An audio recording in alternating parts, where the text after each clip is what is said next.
We'd like to welcome you to the virtual kitchen table. We are Haley from Taking a Kinder Path, Ashley from Ashley as Mama and Storytime Shelves, and myself, Erin, from Everlearning. We're gathering to have conversations about family life and home education, most specifically unschooling, which is sometimes known as self-directed education, or as I often refer to it, whole life learning. We'll be sharing experiences and ideas, learning as we go. We hope you'll pull a chair up to the table and join us. Hi, Ashley. Hi, Haley. Hi, Erin. Hello. Nice to see you guys again. You too. Yeah. So I guess today are thinking about talking about the idea of how much novelty kids need to have in their lives. And I say thinking about it because it's kind of a last minute idea, and we managed to find time together. So we'll see how it goes. But I think the more that I think about it, I think it might actually be something that all parents can relate to, no matter whether they're home educating or not. I feel like it's something that people have in their minds if they have kids and they're kind of doing life with their children. So, okay. So I think the reason that this idea first popped into my mind, I think it's something I think about kind of every day, to be honest, but I actually have a memory of the first time that it popped up, and it was way back at the beginning, when my first son was born, and my husband had a few days off work, I think like 6 days or something like that, not a lot. And of course, those first few days are, you've just had a baby, you have people dropping off presents, it's kind of full.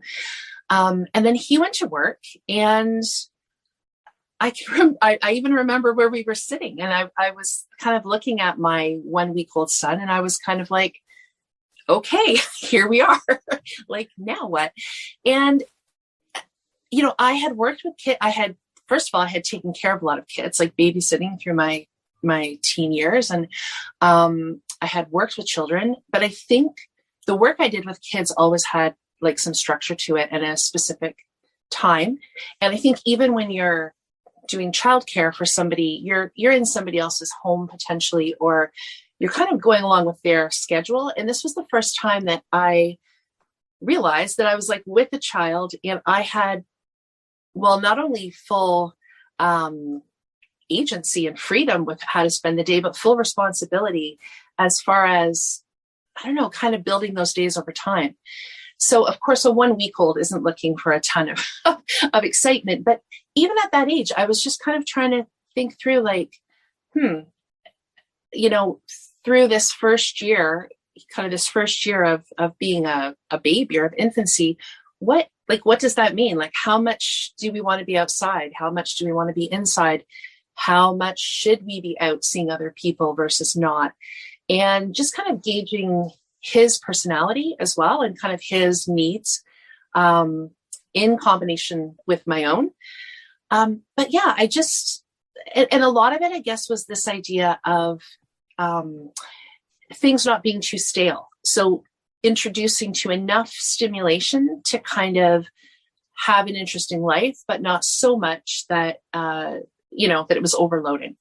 And as he got a little bit older, and not even very much older, I'd say even by the time he was 5 or 6 months, I could see that he really enjoyed and really gained a lot from being with people. So he loved crowds. He loved interacting with new people, seeing new faces. And he was, I think I could see extroversion pretty early on, but he was also quite, I would say, sensory defensive. And that became clearer too. So, as he kind of got into the toddler years and what I guess you would call the preschool years, it was this balance between meeting his social needs. And also, I would say, for using this word novelty, the need for, that need for newness and new ideas and a degree of excitement and adventure. But then also his system would get overloaded really quickly as well. So it was a lot of kind of tweaking, seeing what rhythm kind of worked for both of us.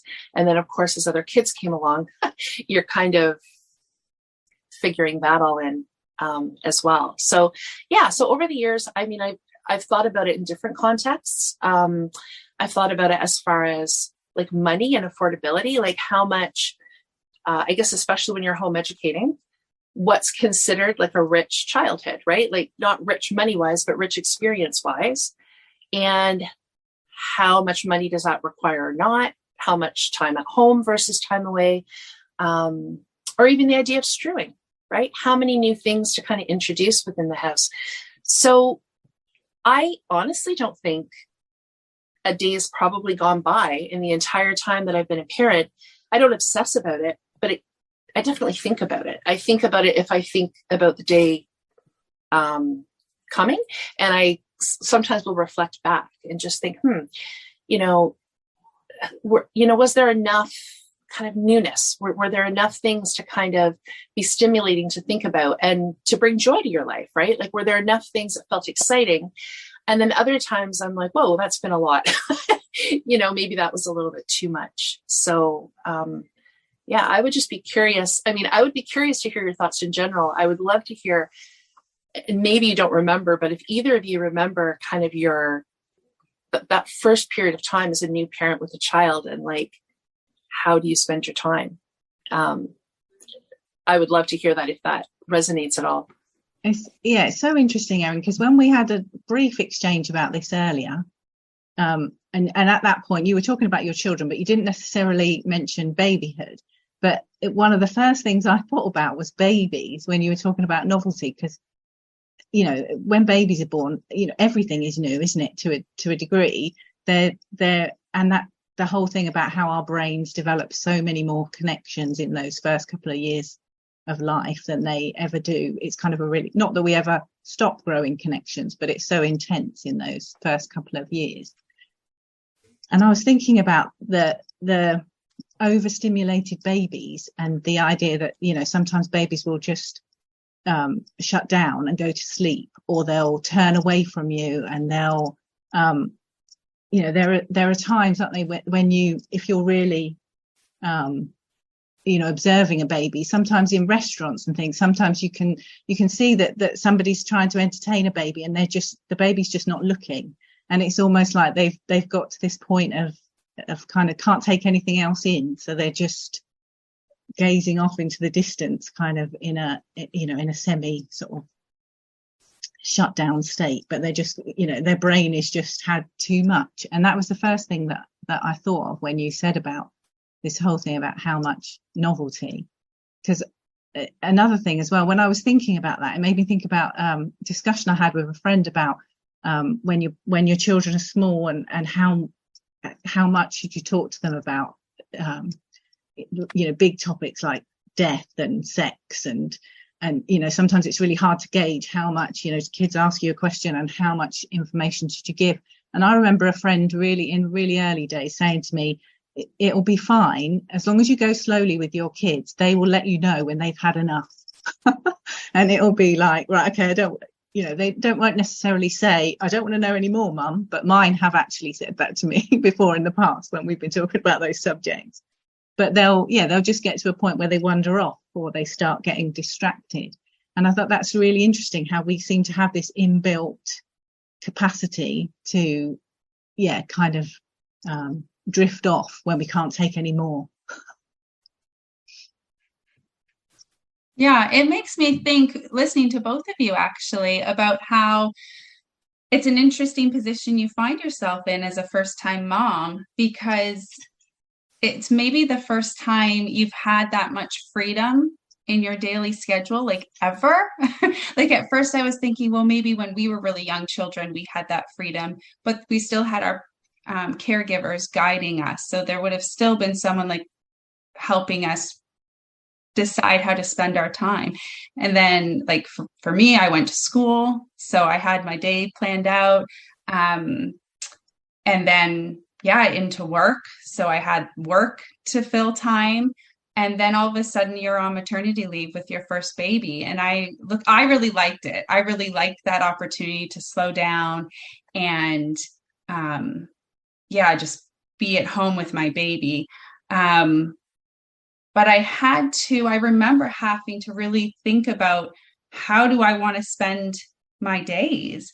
And so yeah, I don't know if I thought about it too much then, but it's easy to reflect on. And I guess I went through a bit of a process to figure out not only how did I want to spend my time during that maternity leave, which was a full year here, but you guys are talking about like what worked for my baby too, because we're all different and we all have different needs. But I think what you're saying, Haley,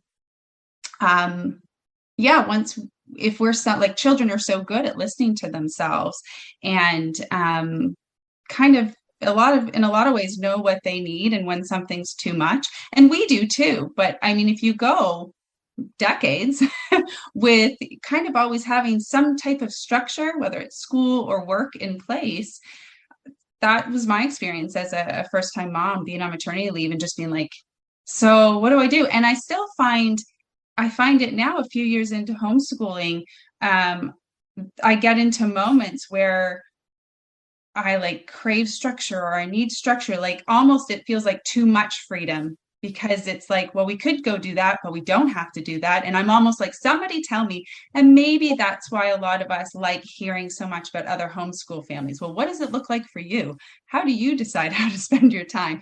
Because in a lot of ways, it's so much freedom. So yeah, it's interesting to think about what would work best for everyone and how it changes too. And there is something about that, about there being more creativity when you've got parameters sometimes. If you've got a limited amount of choices, then sometimes we can be a bit more creative with those, can't we? I think the creative process, that's kind of talked about sometimes, isn't it? And that can be incredibly overwhelming if you have the whole world at your fingertips sometimes, because where do you start? I think that's such a that can be such an overwhelming place to be in, can't it? If you think that you could do anything, then and I guess that's and it's hard, because when we're home educating our children, they, to some degree don't know what everything is, but that obviously depends on their age and depends on their experiences and whatever, but that's so much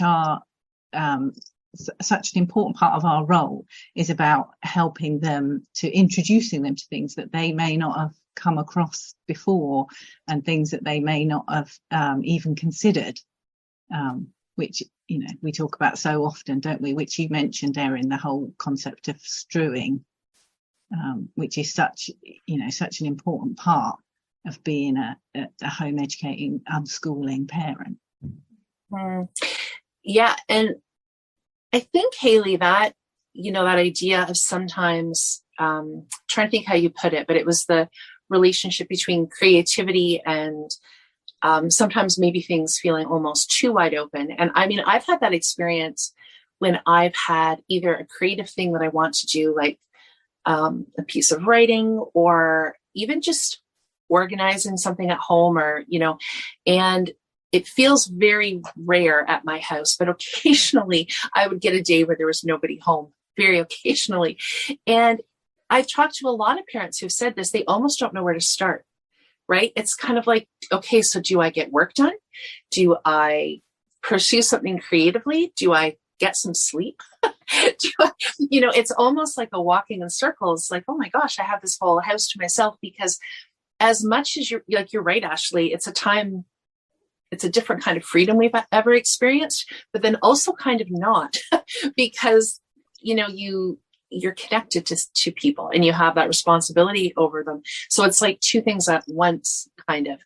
And I think for me, if I'm looking at trying to do something creative, like I want to do it, but I also would actually like to get it done, it's helpful to give myself some parameters sometimes and say, okay, this is a time of the week that would be good for me to do this. Or even kind of finding an accountability partner and a family member by saying, hey, can you kind of remind me that I would like to get this done on this particular day, or whatever. So sometimes I think I'd never thought about that, Haley, but you're right. I think it can be easier to be creative within some degree of parameters, even if those are I guess self-imposed is maybe the word. I'm not too sure, but so yeah, I think when I think about this novelty idea, it's interesting to look at for all ages. Like how much newness do any of us need to keep stimulated and learning?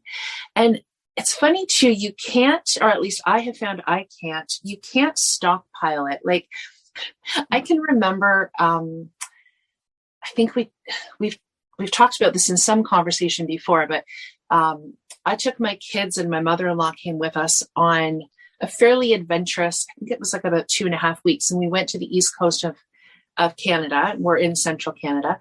And so we did it mostly by rail. So we did it by train and we'd kind of stop and stay in that particular province or city or area. And Prince Edward Island, of course, we had to do ferry and, so it was quite an adventurous time. And I can remember thinking about like halfway through the trip, because it had been a lot to plan, like a trip like that with young kids, and an older woman. It was a lot to plan and it was super fun. Like I don't regret it at all. But I remember thinking about halfway through, oh, wow, this is like a year's worth of field trips. I just remember thinking, because I had really met my threshold, like I'd been planning for months, before my kids even set foot on the train. And I thought, oh, we've done ferry rides, we've done trains, we've done hotels, we've done country inns, we've done deep sea fishing, like all these things. And so in my mind on the way home, I was ready to rest. Right. And so we got home and it was kind of like mid-July and, they got an offer to go to a pro baseball game and then somebody else invited us camping and they were all game to go to these things. And I'm thinking, no, like, we've done all this. We've met our quota, but it's funny how, what am I saying? You can't stockpile it. It doesn't mean like we've done the same number of things that we would have done in maybe 6 months. So that's it. It was fascinating to me to see how a couple of my kids did want to rest, but a couple were like, oh yeah, I'm unpacked. I'll go to the baseball game. And so just kind of gauging that for each individual too. And it is such a personal thing, isn't it? I think there are, in terms of different personalities, there are some people that crave that newness and there are some people that are very detail orientated and they notice lots of things in their environment and they pick up novelty really easily. And then there are other people, I think I'm a bit like this. I live a lot in my head. So I may not notice all the things that are around me all the time. And when I do get a jolt, like, something happens that brings me out of my head and introduces that bit of novelty that I actually notice, then that's, that can be a good thing. I mean, sometimes it can be a bad thing. It might be that I've tripped over, or I've mentioned that before on this podcast, haven't I? About being clumsy, but that whole thing of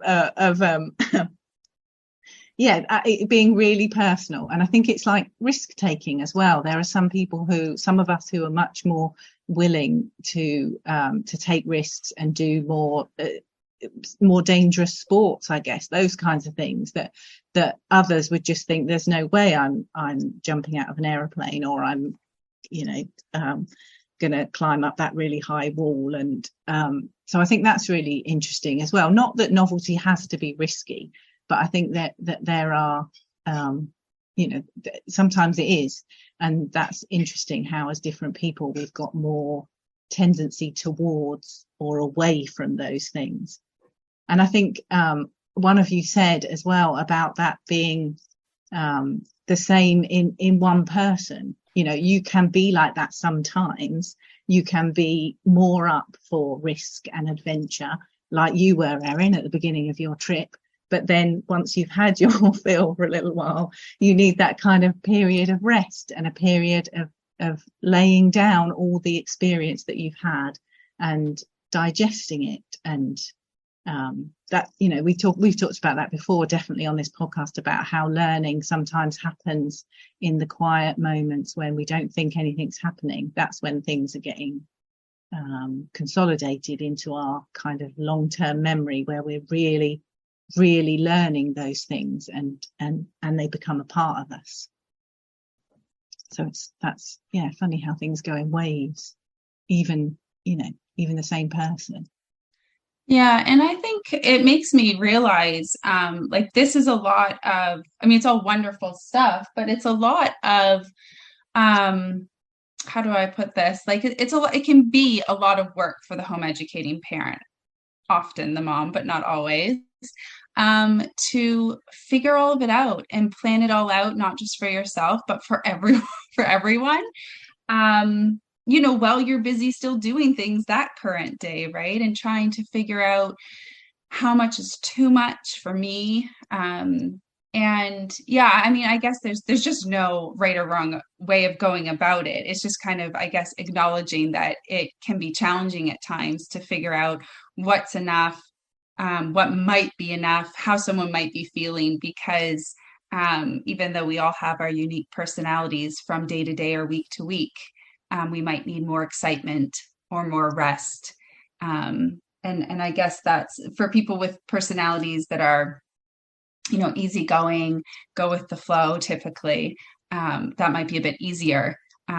Whereas there's some people who, like I'm thinking, Erin, when you were on that trip with your family, you'd have some things planned, but then unpredictable things happen, or maybe someone has a headache or something and you have to change your plan. And some people are really good, and some kids are really fine with plans changing at the end.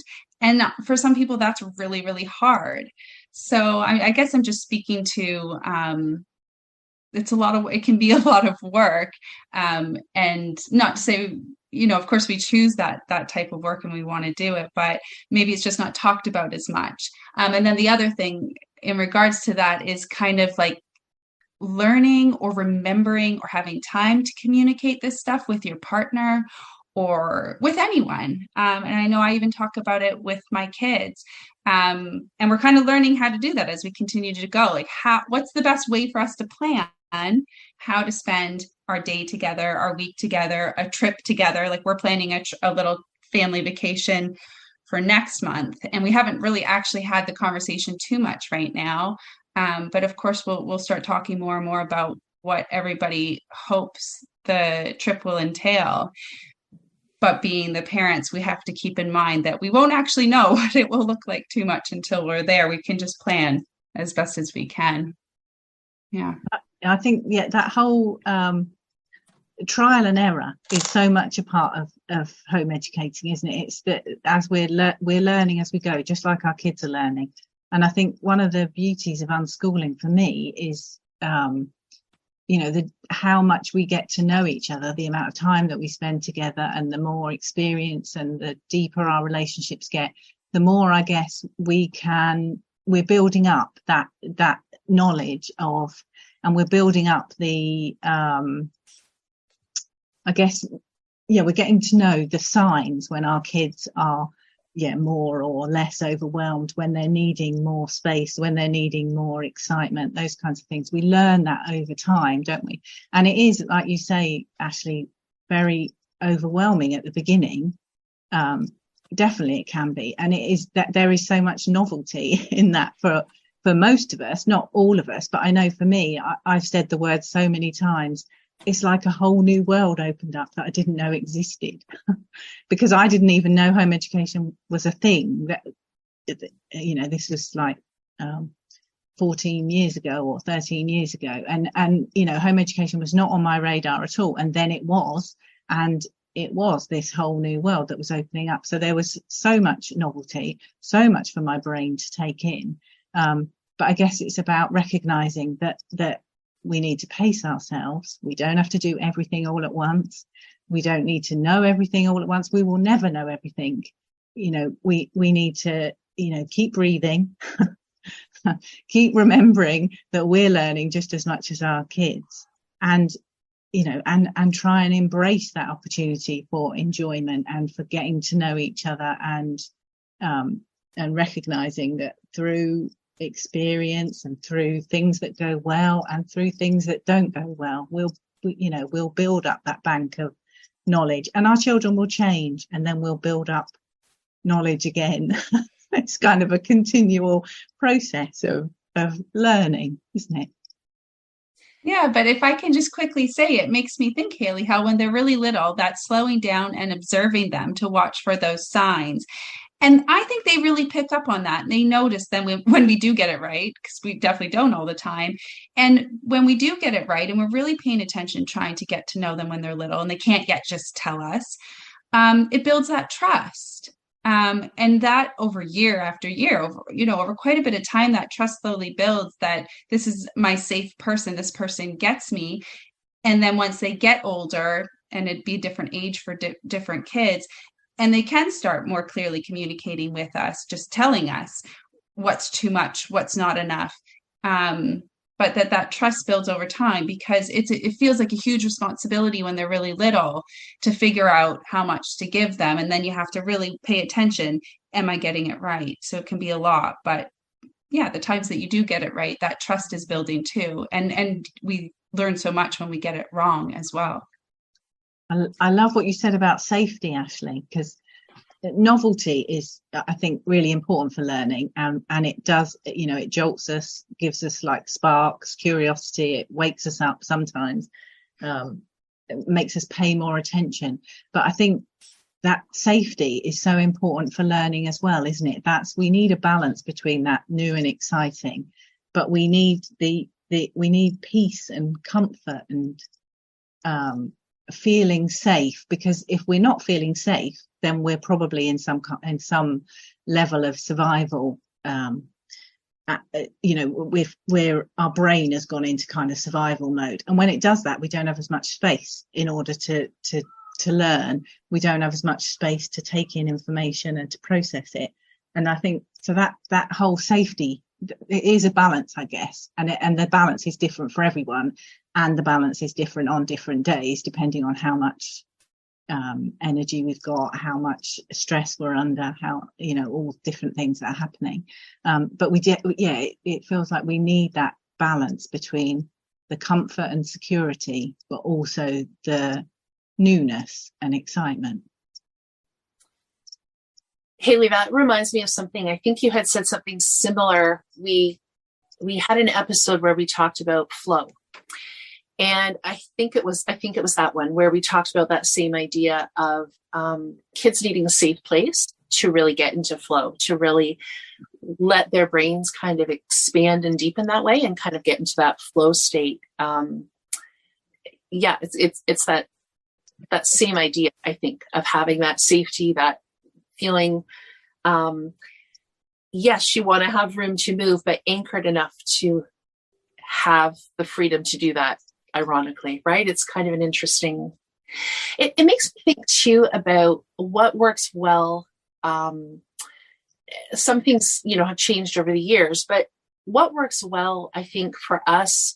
So I've talked about camping in the past. I think what I like about camping, at least kind of the way we've come to do it, is it's not we have kind of like a loose idea of a few things we'd like to do, but the novelty really isn't just being somewhere a little bit different. It doesn't even have to be like hours away or anything like that. It's just being in a slightly different environment. It might even be an environment that we've been in before. In fact, sometimes that can increase the interest, because it's like you're, I guess, again, it depends on personalities. So my one son and I tend to be very, I don't know if nostalgic is the word, but we find it very interesting to go to some of the same places and see the changes from season to season or year to year.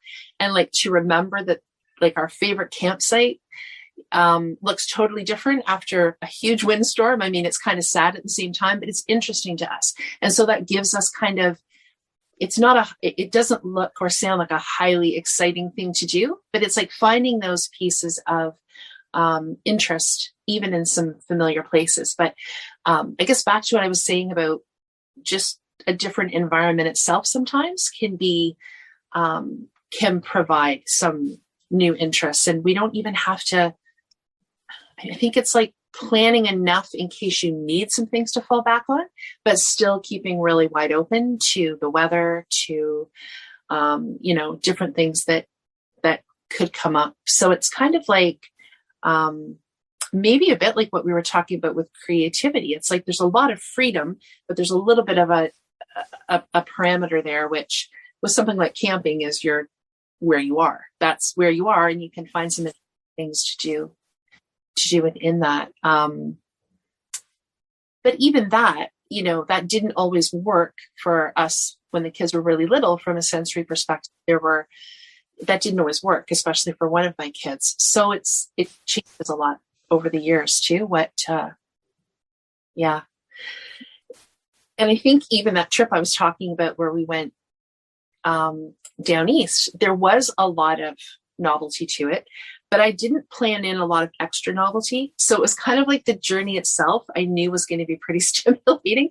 And then it was that thing where I kind of had the short list, and we would find things to do when we were various places, but it wasn't like, there was already so much to think about as far as making sure we were at the ferry on time and on a train on time, that even for myself, I couldn't add a lot of extra in. It was kind of like, this is the framework. And then we have this backup list of interesting things we might do when we're there. So I guess that's just back to your point, Ashley, about it. It can be really a lot of thinking. I think that's such an important thing to remember, though, that novelty doesn't have to be massive. You don't have to change everything. Novelty can be having something different to eat, something that you haven't had before, going to a different supermarket, driving a different way to somewhere that you always go to. You don't have to change everything. I think that's sometimes, I think you said, Erin, something about feeling the need maybe to compensate for other experiences that your children might not be getting. And obviously that's a recurrent theme, isn't it? That we want to do the best for our children. We want to make sure that they're getting as many experiences as they can. But there is something about choices. Whatever choice you make, you're going to miss out potentially on something, aren't you? My children are missing out on not living in Canada. Your children are missing out on not living in the UK. It's hard, isn't it? Because we want to give our children as many experiences as we can. But then on the other hand, we want to build up their internal resources and their resilience and fill them up with lots of love and security. That means that they can cope with novelty in the rest of their life, which they're bound to get novelty, because that's what happens. Things come along and pandemics come along that you weren't expecting, and weather comes along and you think things are going to go one way, and then nature has a different idea. That there is going to be novelty, I guess. And so I think it's really important to remember that we don't have to, we're not responsible for everything. There will be lots of ways that novelty is introduced to our children without us feeling that we have to be the one to provide it all the time, and that we can provide it in very small ways, and that can set off big sparks. I love all of that, Haley. And it reminds me, actually, Ashley, do you remember we had a conversation on Clubhouse about strewing?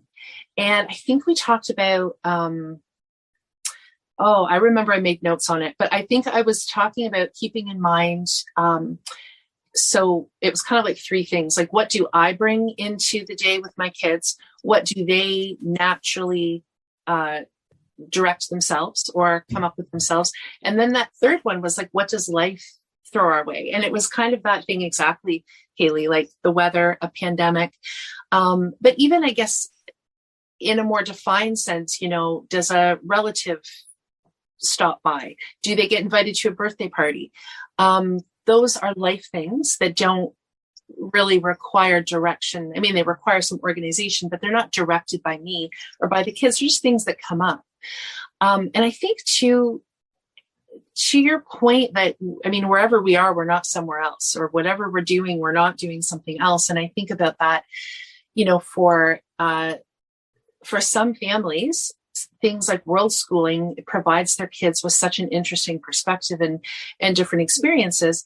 And then sometimes I think, but I also like that my kids have been pretty steeped in community. So, we had a pretty relatively consistent homeschool group for a lot of years. And,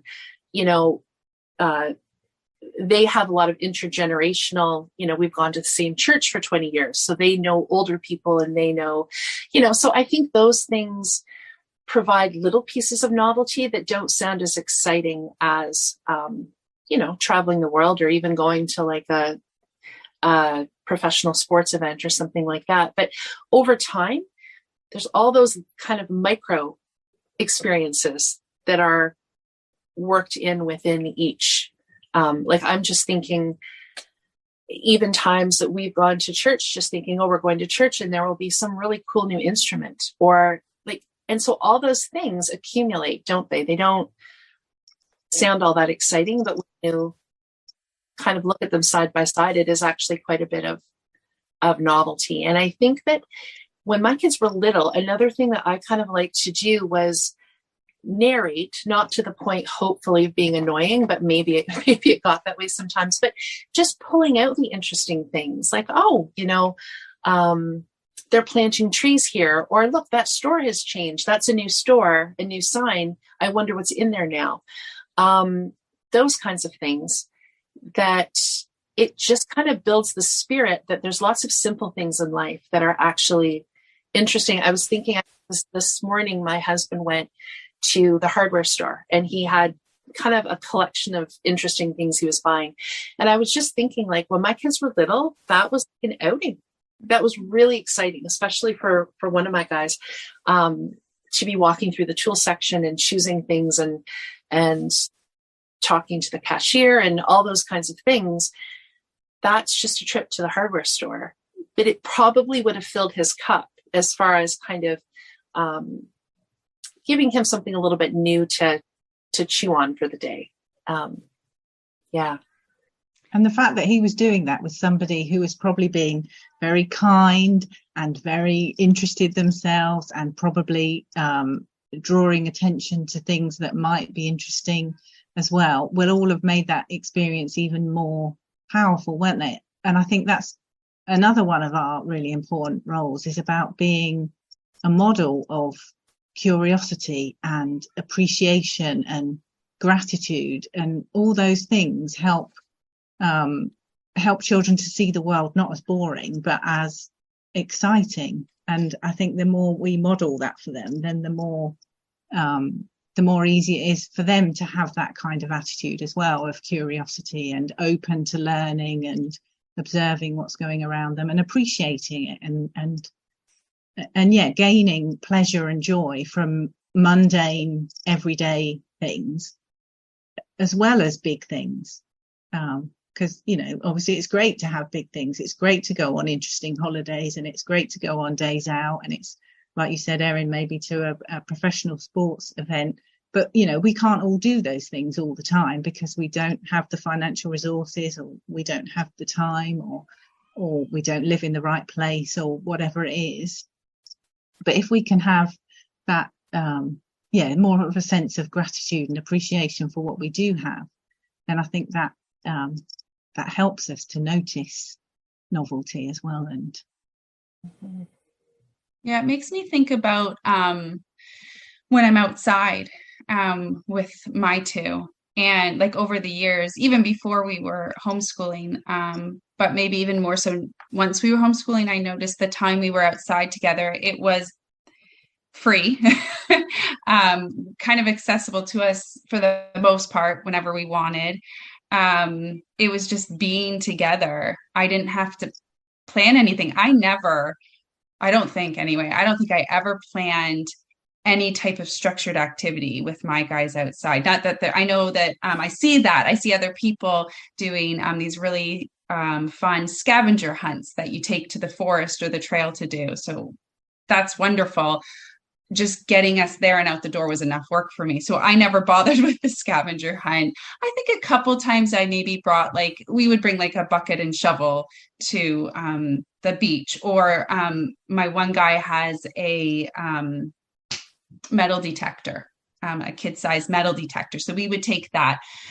But for the most part, lots of times we could just go outside and I didn't have to have any plans. It was just being outside provided novelty, the nature, the creatures that we would see.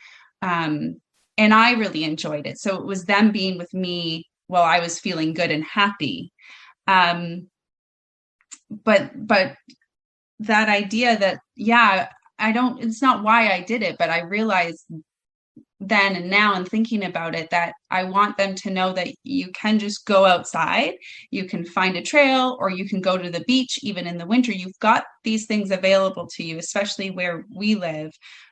But no matter where you are, really, you can even just go out to your backyard and there's novelty to be found. And I found it took pressure off of me too, as a home educating parent, to it was kind of like it was me and Mother Nature, right? I think I hear some people talk about this in the homeschool community, right? How Mother Nature you can really use just your outside time to provide all that goodness. But novelty, I think, would be one of those. And I keep going back to that. And I mean, it changes. We certainly spent more time outside a couple of years ago and during the pandemic and stuff, but we still, especially now, the weather's warming up here now. So our days are going so much easier because we can just step outside, and just going from inside to outside, that little change of environment. I mean, talk about novelty. And actually, my husband just said to me the other day, the car hasn't moved in like 3 or 4 days in a row. Like, you have not left. And I said, no, because we've just been going out back, and it's been kind of filling our day to be able to do that. But yeah, letting them know that that's always available to them. So I hope that they do take that into adulthood with them. Well, and I think too, Ashley, like, when you think about it, people are always talking about preparation for adulthood, and not that that's what we're talking about, but in terms of not planning something structured. I mean, as an adult, when you go down to the lake or to the woods, I mean, there's no scavenger hunt plan for you. So it's not a bad thing, I think, to develop those skills, to find your own things to do and to be outside. And at the same time, some kids do really enjoy having, clues or different things. It's not that there's anything wrong with that, but I think we can, because I guess I had mentioned earlier, I think earlier in our homeschool journey, I was just very aware that the kids weren't in school. And so what would they be? If you're in school, you've got all the things people talk about as far as sports and bands and all that kind of thing. But you've even got things like, I don't know, pajama day or cake decorating contest, like all the other things that they add in.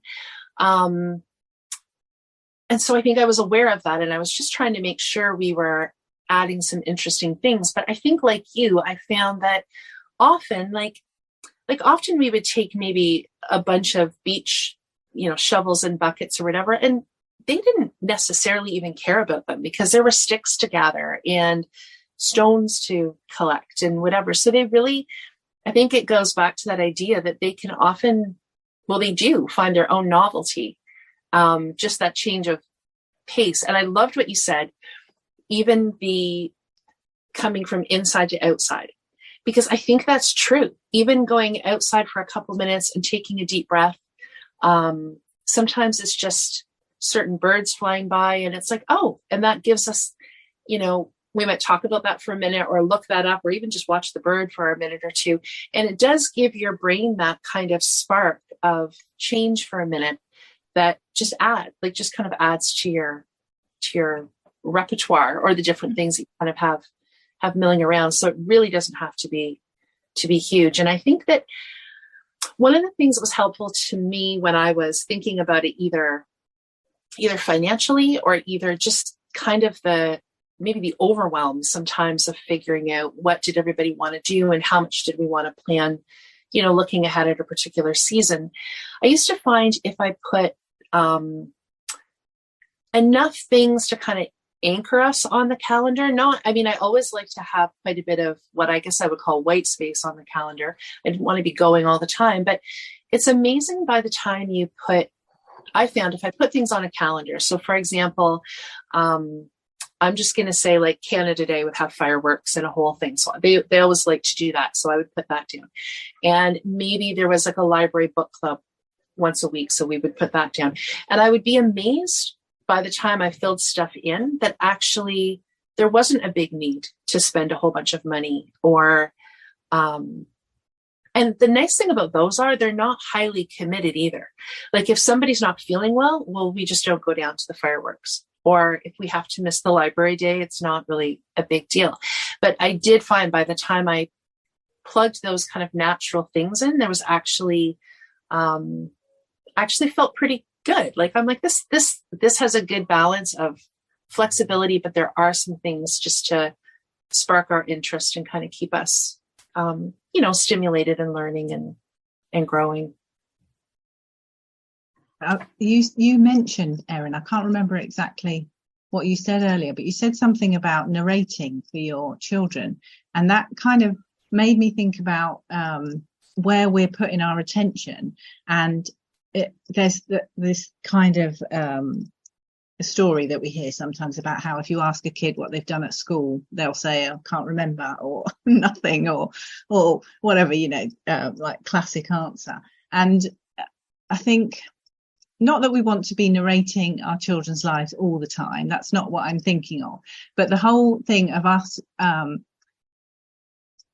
reflecting on what we've done with our children, talking about what we've done over the last week and what we've done today when we go to, naturally we do that sometimes when we're going to bed, we might talk about what's happened in the day and what's going to happen tomorrow.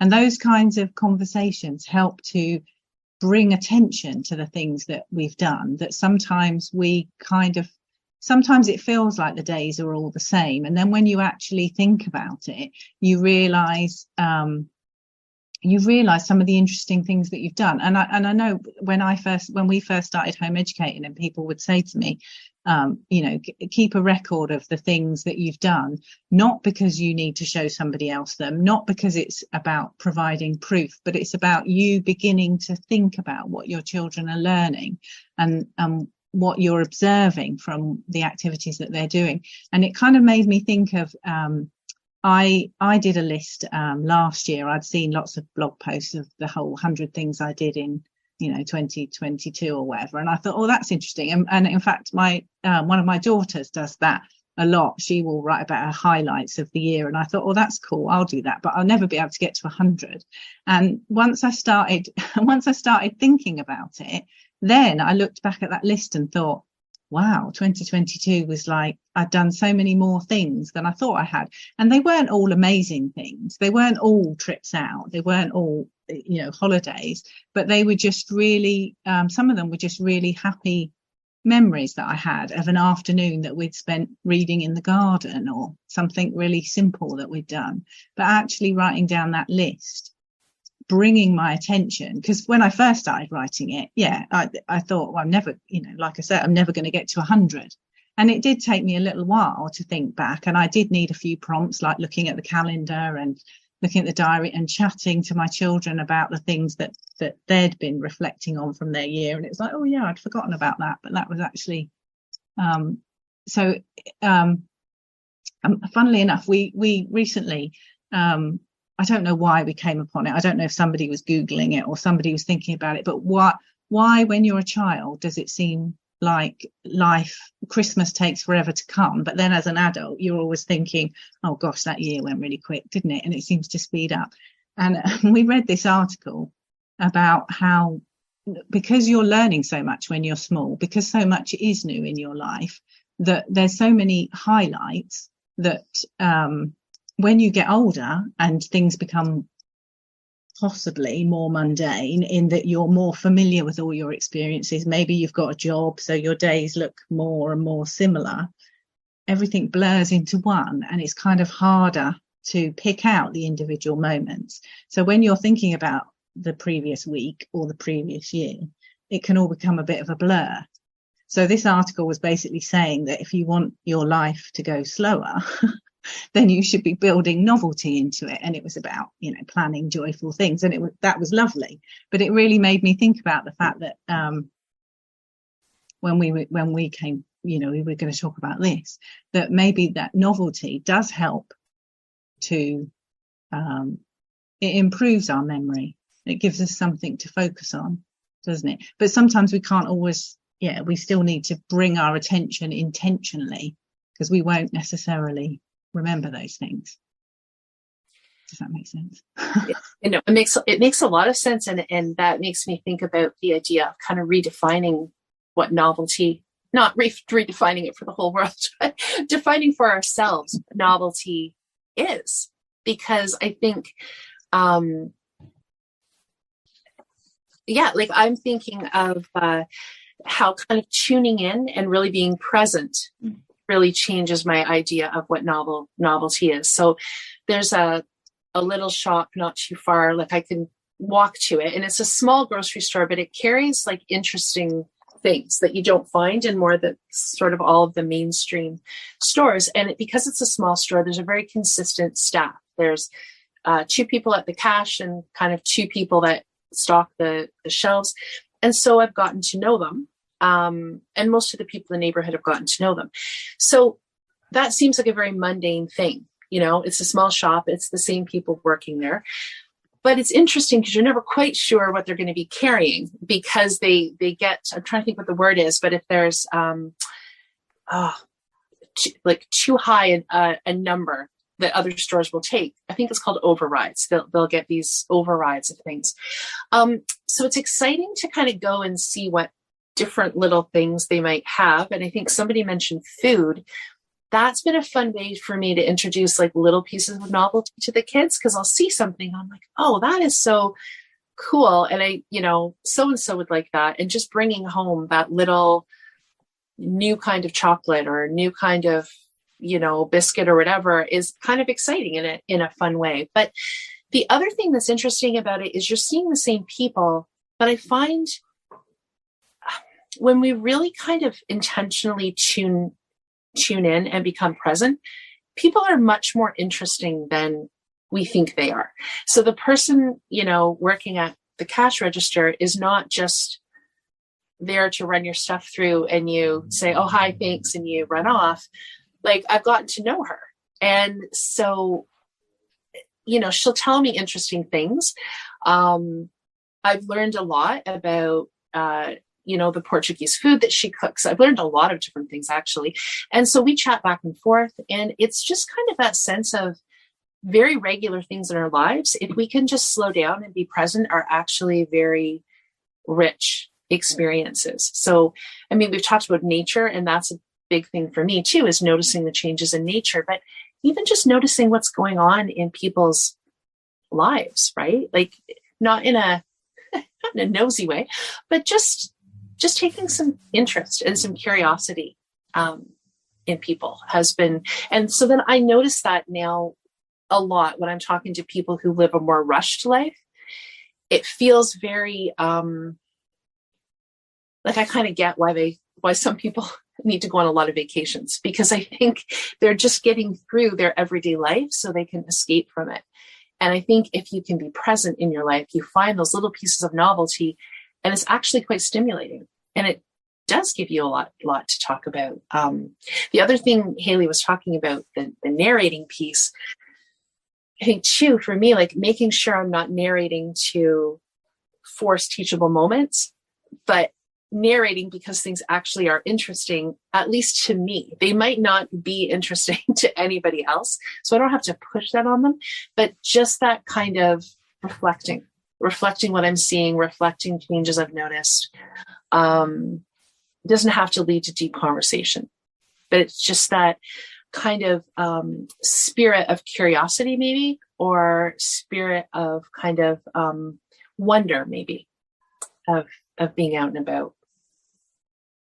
Yeah, I can see how, as I'm listening to both of you share now, and I hope I'm not just going to repeat what you said, but I really am thinking about this differently, and this novelty, and how you really have to leave space for it. You have to leave enough space to, because I'm thinking about when you're leading that like more busy, fast-paced life, like work, school, everybody going, and the days very much look the same.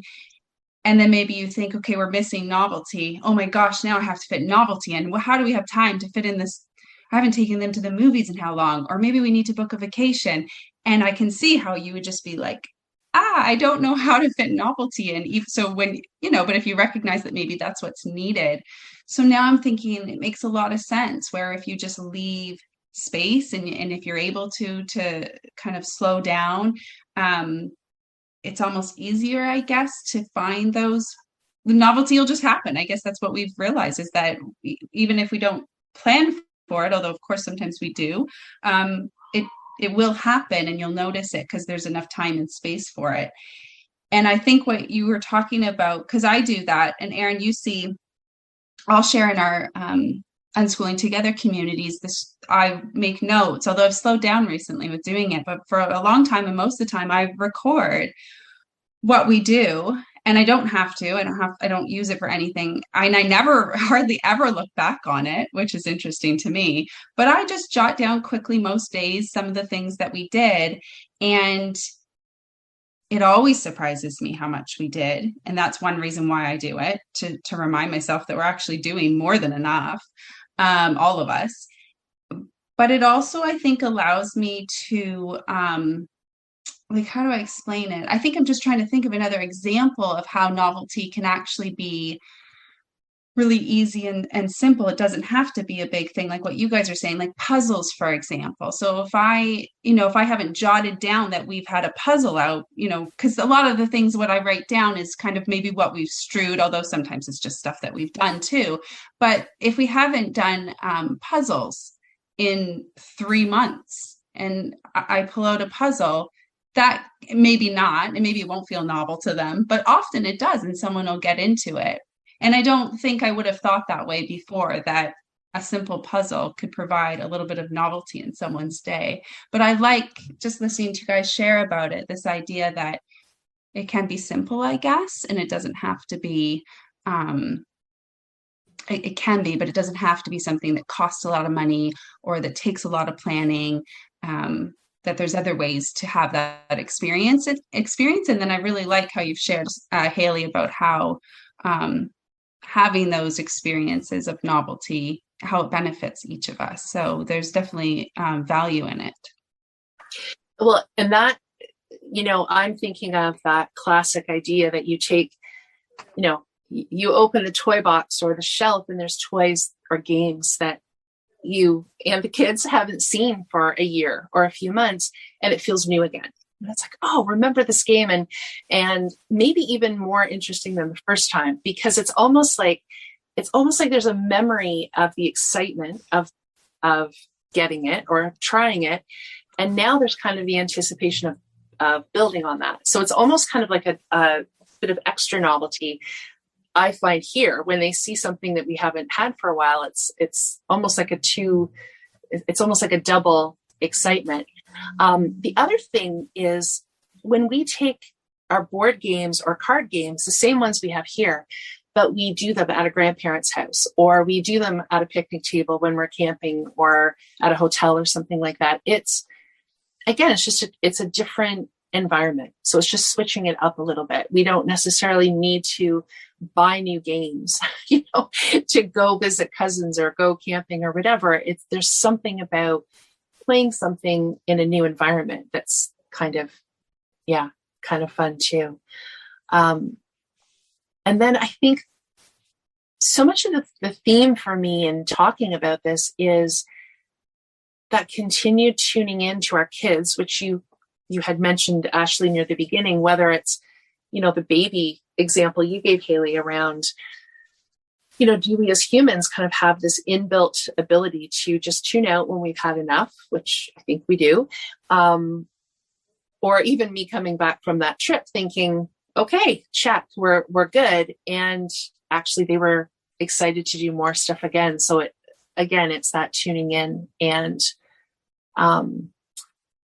trusting that people know what their own systems need, and that we can support support them to figure that out if it's not quite connecting somehow. Yeah, between our family rhythm and what they're needing. Or, I think boredom, I just want to say something about boredom, because boredom is an interesting thing, because I hear people say some pretty harsh things about boredom sometimes. I've been at people's homes where they have a big thing on their fridge, "No, I am not bored." Or it'll be like things to do if I'm bored, but it's kind of feels a little bit punitive.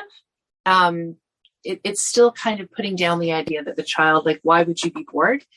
Or there's the classic, "Don't tell me you're bored or I'll give you something to do" kind of thing. But I think for some kids, my son that I was talking about, really benefiting from the extroverted social interaction, but then also getting the sensory overload, I started to realize that boredom was actually, I want to say, almost painful for him. And it took me a while to figure that out, because on a physical level, he was very sensory defensive. But I started to realize that intellectually, he craved a lot. And it was a bit harder to meet those needs. And he did get bored quite easily. And so that fear that, well, if we don't let kids get bored, they'll never develop the skills, I guess, is the concern, right? I think what people usually say is entertain themselves. I like to think of it more as like being comfortable in your own company, to be able to sit with yourself and be able to, just kind of be comfortable with yourself. And what I've seen for him is that he has developed strategies for himself. And for him, he's just very busy, but he likes to be busy.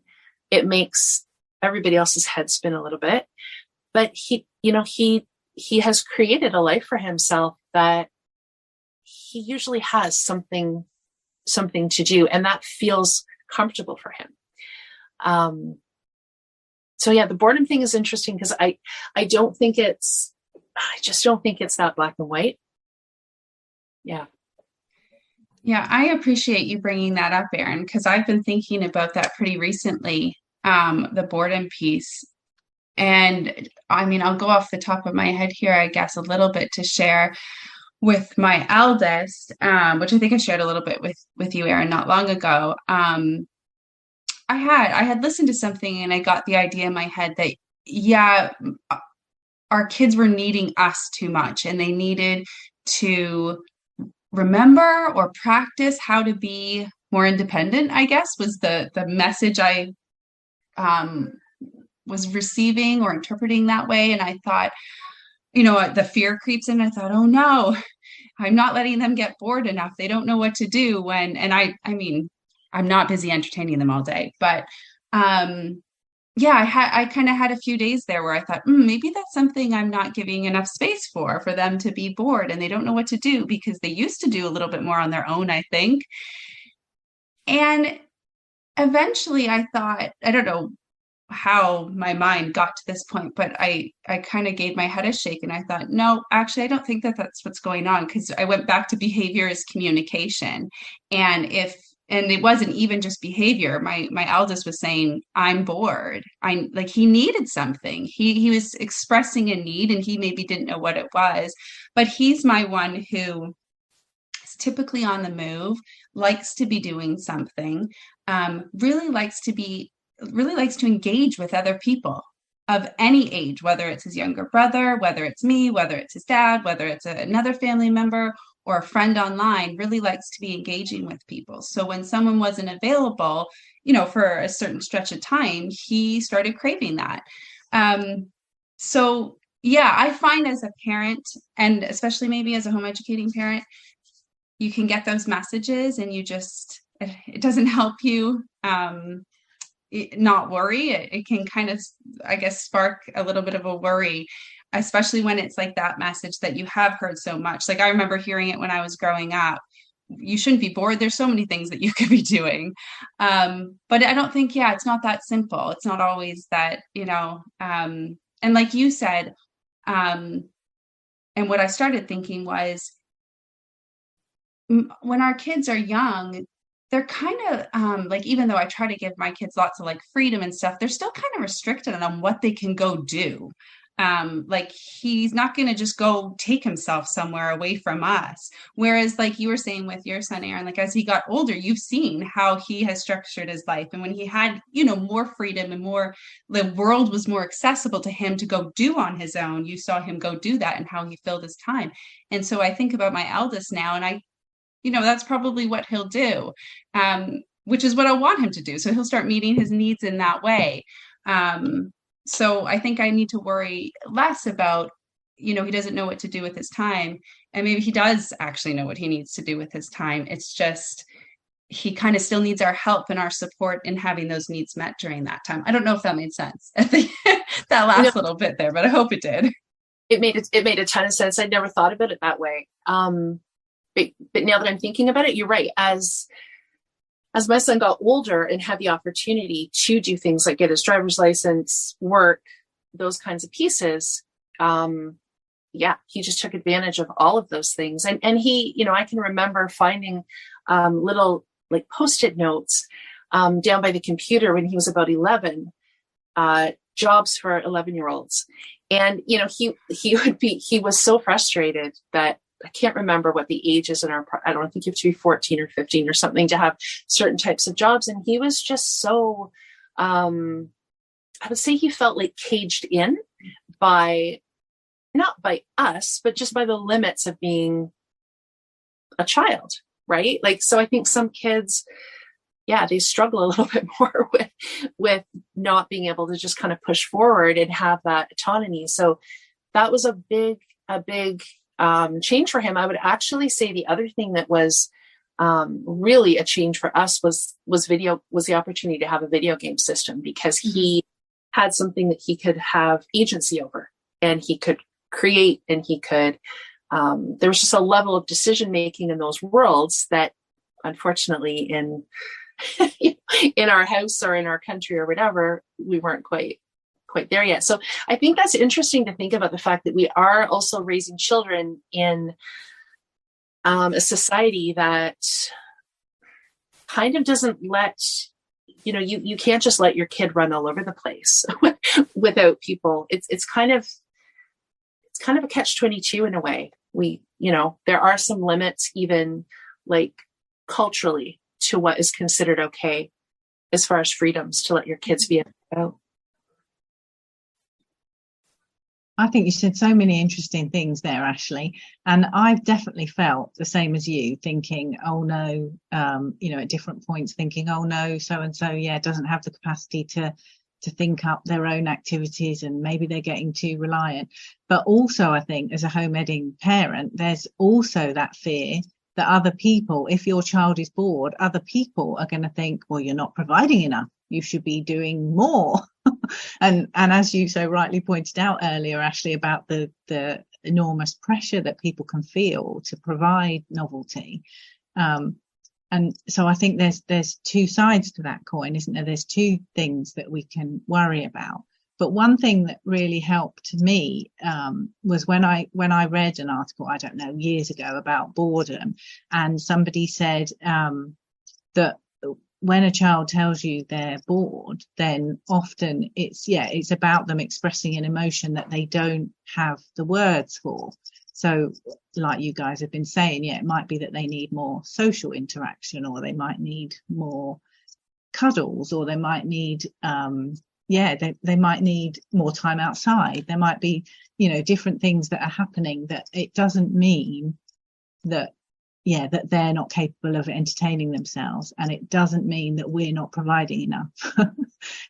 and obviously that, you know, our job is to be a bit of a detective, and, you know, get curious and help them to help, you know, be with them, rather than, you know, that thing about, one of you mentioned it, I can't remember which one it was, about if you're bored, I'll give you something to do.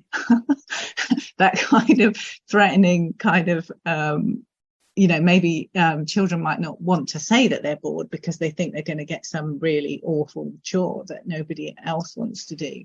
And whereas we actually want our children to be able to come to us and say that they're feeling a bit off, but they don't know why they're feeling a bit off. And then, and then we're able to give them hopefully a bit of a bit of time, attention, maybe the space for them to explore, and we can give our thoughts. Well, I'm wondering, I've noticed, and see, whatever the things are that we might have noticed or that we might be thinking, to help them, to listen in a bit more to their own body. And I think that is one of the really beautiful things about having time and space with home education, for our kids to really get to know themselves.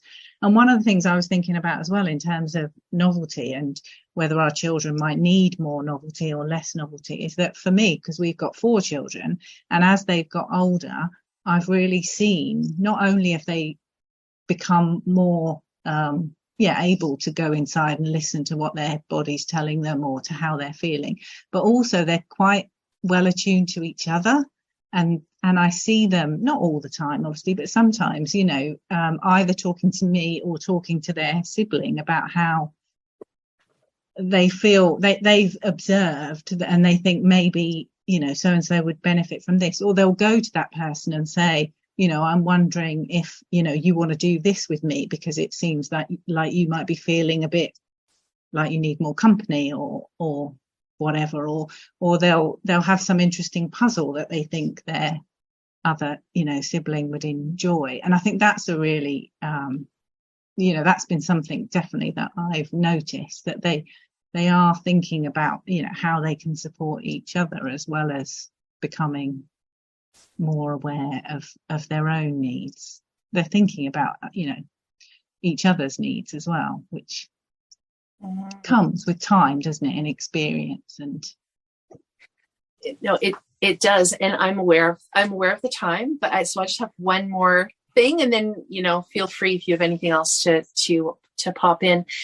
And I think too, this idea, so when I'm describing my son having developed these what I would call strategies for finding stimulation and filling his time in ways that make sense for him, I think sometimes when we're talking about homeschooling or, unschooling, there's a tendency to want to jump to and they live happily ever after thing. Like, don't worry, it's all turned out this way. And so I just want to say to that end as well, so many things have turned out to be a matter of trust and a matter of relief. But I do find that no matter the age, sometimes we do need support with that rhythm in our lives, like myself included. So I just want to say that I think, kind of to what you're saying, Haley, we can support one another. It doesn't mean that each of my kids, as they've gotten older, just, perfectly manages the amount of novelty that they need in their life or their rhythm, because I think it's ongoing. Like, I think about it for myself all the time. Am I overloaded? Would I like to take more on? Am I interested in this? Have I stopped being interested in this?